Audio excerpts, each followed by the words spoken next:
Well, there's some weather folklore, a wives' tale that says thunder in the winter brings snow in 7 to 10 days. If you remember, last week we had that thunderstorm in the middle of the night that may have woken you up. And sure enough, we're in that range where this weather folklore may actually come to fruition when it comes to this system. Now, tomorrow we've got our winter storm moving in early in the morning. So when you wake up in the morning, most of that snow should be starting to move in. About a 4 to 6 hour period of all snow, daybreak through around lunchtime. Then in the afternoon tomorrow, for some of us, mainly south of 460, we're going to start to see that transition over to some sleet and freezing rain. To the north of that, say towards Botetourt, Rockbridge County, perhaps even in the Roanoke Valley, New River Valley, we may see that changeover occur a little bit later, and that would keep a little bit more of that snow potential. So we'll look at that in a second. But plowable snow to the north, icy to the south. That's the key with this. And tomorrow, it's going to impact all of your commute times. So at some point during the day tomorrow, you will be impacted whether you're leaving in the morning or whether you are going to work in the evening shift tomorrow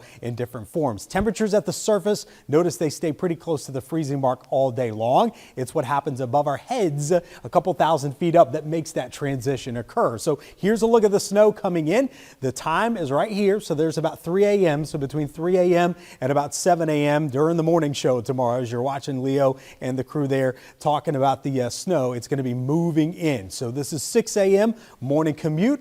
A burst of some snow, should be light to moderate for the most part, but enough that could cause some slick roads out there. Then we may see a little bit of a break to the south along the Virginia-North Carolina border around late morning to midday. Meanwhile, snow still ongoing, pretty heavy snow there across parts of the I-64 corridor. We'll push this ahead into tomorrow afternoon. Now is when the storm gets closer. There's a lot of water being put into the atmosphere, and it's going to be throwing down something. And we say that because there's going to be a battle area right in here where we could see a mix of snow or some sleet across the Roanoke Valley, and it will be coming down heavily to the north, say Covington to Rockbridge, Botetourt counties, all the way over to Nelson County. Heavy snow expected during the afternoon. And to the south, places like Rocky Mount down to Martinsville, down to Galax, likely going to be in the form of freezing rain or ice. And that's when a lot of that begins to move on in as far as the icy situation during the afternoon tomorrow. And notice how that rain snow line starts to drift to the north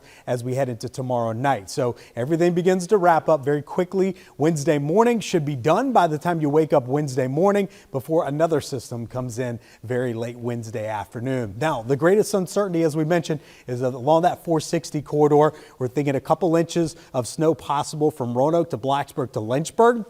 North towards Lexington, Rockbridge, all the way over to Livingston, head to Covington. We could be seeing almost a 6-inch plus snowfall if everything comes together just right. South of that, say down towards Rocky Mount, Martinsville, Danville, we're thinking probably about a coating to maybe an inch at best because you're going to have more ice mixing in with that. About a 1/4 inch of ice to as much as 3/4 inch of ice. So this could be a pretty significant ice event for us. Now, as we look at ice potential, 1/10 inch of ice, usually not a whole lot, kind of a glaze on your windshield. Disruptive is when it gets to a 1/4 inch. We're thinking we're probably going to be there at least. It's a disruptive storm, slick conditions, roads and back decks, patios, and even some isolated power line issues. But it's when it gets to a 1/2 inch and above, that's when things get really bad. And we're thinking that we could get some of this by the second round of ice that comes in here Wednesday night. So notice Wednesday afternoon into Wednesday night, another round of this ice begins to move in. So this is kind of a 1-2 punch system with that. So that's all we've got. First alert weather days for tomorrow and Wednesday. Temperatures holding steady into the 30s. The one good thing is it's not going to get extremely cold, but at least cold enough that we'll likely have some slick spots and snow covered roads along with that ice on the elevated surfaces.